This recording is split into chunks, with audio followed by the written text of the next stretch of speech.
Job notifications పడుతున్నాయి. కానీ చాలామంది ఏంటి అంటే మన రాష్ట్ర ప్రభుత్వం నోటిఫికేషన్స్ కన్నా కేంద్ర ప్రభుత్వంలో పడే నోటిఫికేషన్స్ అయితే జాబ్స్ బెస్ట్ అని చెప్పి అంటారు కదా, అనుకుంటారు చాలామంది. సో మీరేం సజెస్ట్ చేస్తారు? అయితే రాష్ట్ర ప్రభుత్వాలు ప్రతి సంవత్సరం జాబ్ క్యాలెండర్ ఇస్తే ఆ సమస్య ఉండకపోవు. కానీ రాష్ట్ర ప్రభుత్వాలు నోటిఫికేషన్లు సరిగ్గా ఇవ్వకపోవడం వల్ల, ఆలస్యం చేయడం వల్ల, జాబ్ క్యాలెండర్ అనే ప్లానింగ్ లేకపోవడం వల్ల ఇప్పుడు గ్రామీణ ప్రాంత ప్రజలు కూడా కేంద్ర ప్రభుత్వాల ఉద్యోగాలకు అంటే ఆర్ఆర్బి కానీ, ఎస్ఎస్సి కానీ, సిజిఎల్ కానీ, బ్యాంకింగ్ ఉద్యోగాలకు కూడా ఎక్కువ ప్రిఫరెన్స్ ఇవ్వడం జరుగుతుంది. ఎందుకంటే దానికి జాబ్ క్యాలెండర్ అన్నట్టు ఎవ్రీ మంత్ ఉద్యోగాలు ఉంటున్నాయి. ఇప్పుడు నెక్స్ట్ మంత్ ఆగస్టు నెలలో ప్రారంభమైతే మళ్ళీ ఫిబ్రవరి నెల వరకు సిజిఎల్ ఎగ్జామ్స్ అని, రైల్వే ఎగ్జామ్స్ అని దాదాపు మొత్తం షెడ్యూల్ ఆల్రెడీ ఉన్నది. సో అలాంటప్పుడు ఎప్పుడు ప్రిపరేషన్లు ఉన్న వాళ్ళు కేంద్ర ప్రభుత్వాలకు ప్రిపేర్ అవుతుంది అప్లై చేసినట్లయితే ఏదో ఒక జాబ్లో వెళ్ళిపోతామని ఉంటుంది. మరి అదే రాష్ట్ర ప్రభుత్వాలు చూసినట్లయితే 2016లో ఒక గ్రూప్ 2 నోటిఫికేషన్ వస్తే 2022లో ఒక నోటిఫికేషన్ వచ్చింది. అంటే దాదాపు 6 సంవత్సరాల కాలంలో ఒక నోటిఫికేషన్ వచ్చింది చెప్పుకోవచ్చు. అంటే కేవలం గ్రూప్ 2కి ప్రిపేర్ అయ్యే వాళ్ళంటే 6 సంవత్సరాలు వెయిట్ చేయాల్సిన పరిస్థితి ఏర్పడుతుంది. ఒకవేళ వాళ్ళు 38-30 సంవత్సరాల వయసు కాలంలో అయితే ఏజ్ బార్ లాంటివి రావడం, అలాగే ఇటీవల కాలంలో సంవత్సరం వరకు ప్రిపేర్ అవ్వడమే ఆర్థిక భారంతో కూడుకున్నటువంటి ఖర్చుగా చెప్పుకోవచ్చు. అంటే స్టడీ హాళ్ళు నెలకు 2,400 రూపాయల ఫీజులు వసూలు చేస్తున్నారు. అలాగే హాస్టల్ చూసినట్లయితే నెలకు 5,500 రూపాయల హాస్టల్ వసూలు చేస్తున్నారు.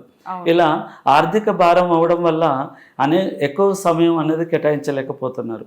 అందుకే మీరన్న విధంగా కేంద్ర ప్రభుత్వ ఉద్యోగాలకు చాలామంది ప్రిఫరెన్స్ ఇస్తున్నారు. ఒకప్పుడు కేంద్ర ప్రభుత్వ ఉద్యోగాలకు అవేర్నెస్ లేవు, కానీ ఈరోజు యూట్యూబ్ ఛానల్ ద్వారా కానీ లేదా సోషల్ మీడియాల ద్వారా కానీ అనేకంగా కేంద్ర ప్రభుత్వ ఉద్యోగాలకు అవేర్నెస్ అనేది పెరగడం వల్ల చాలామంది పట్టణ ప్రాంత విద్యార్థులు అలాగే గ్రామీణ ప్రాంత విద్యార్థులు కేంద్ర ప్రభుత్వాలకు ప్రిపేర్ అవుతున్నారు. చాలామంది ఉద్యోగాలు కూడా సాధిస్తున్నారు. అలాగే లాస్ట్ ఇయర్ చూసినట్లయితే రైల్వే జాబ్లో ఆర్ఆర్బీలో ఒక 40,000 మంది ఉద్యోగాలు వాళ్ళు పొందినారు. ఇప్పుడు మళ్ళీ కొత్తగా ఎగ్జామ్స్ రన్ అవుతున్నాయి.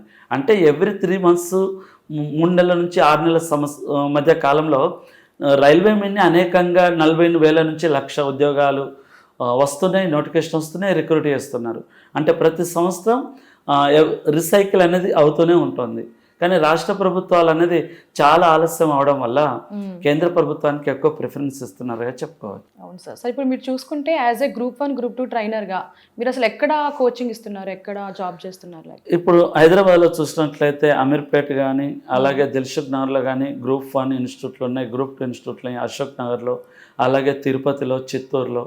ఇలా అంటే తెలంగాణ, ఆంధ్రప్రదేశ్ మేజర్ జిల్లాలో ఇప్పుడు Adilabad SC study circle, BC study సర్కిల్లో, అలాగే ఖమ్మం ఎస్సీ/బీసీ స్టడీ సర్కిల్లో, అలాగే కర్నూలు స్టడీ సర్కిల్లో, అంటే జిల్లా ప్రధాన కేంద్ర కార్యాలయంలో దాదాపు అన్ని ప్రధాన కోచింగ్ సెంటర్లో బోధిస్తున్నాను. ఎందుకంటే ప్రిలిమినరీ కూడా చాలామంది క్వాలిఫై అయ్యారు. ఎందుకంటే కట్ ఆఫ్ కూడా 72 మార్క్స్ వరకు అవ్వడం జరిగింది తెలంగాణలో. అలాగే గ్రూప్ 2 ఆంధ్రాలో కూడా ప్రిలిమినరీ చాలామంది క్వాలిఫై అయ్యారు. పోతే కొన్ని రాష్ట్ర ప్రభుత్వం మారడం వల్ల గ్రూప్ 2 మెయిన్స్ అనేది అక్కడ పోస్ట్ పోన్ అయింది.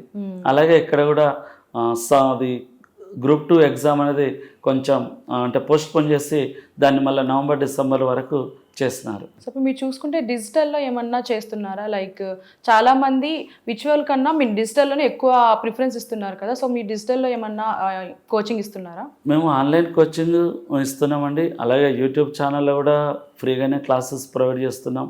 అలాగే చాలామంది ఇన్స్టిట్యూట్ వాళ్ళు అలాగే స్టూడియో వాళ్ళు కూడా వాళ్ళ తరఫున కూడా క్లాసెస్ ప్రొవైడ్ చేయడం.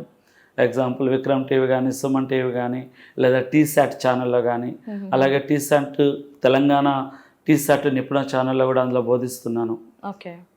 అలాగే యూట్యూబ్లో కూడా క్లాసెస్ ప్రొవైడ్ చేస్తున్నాము. చాలామంది ప్రైవేట్ ఇన్స్టిట్యూట్లు అంటే ఎందుకంటే చాలామంది గృహిణులు అలాగే చిన్న చిన్న జాబ్ చేసే వాళ్ళు ఇన్స్టిట్యూట్కి వచ్చి కోచింగ్ తీసుకోలేనటువంటి పరిస్థితి ఉంది. అలాగే ఈరోజు కోచింగ్ వచ్చినట్లయితే ఆఫ్లైన్ కోచింగ్కి 18,000 నుంచి 25,000 వరకు ఫీజులు ఉన్నాయి.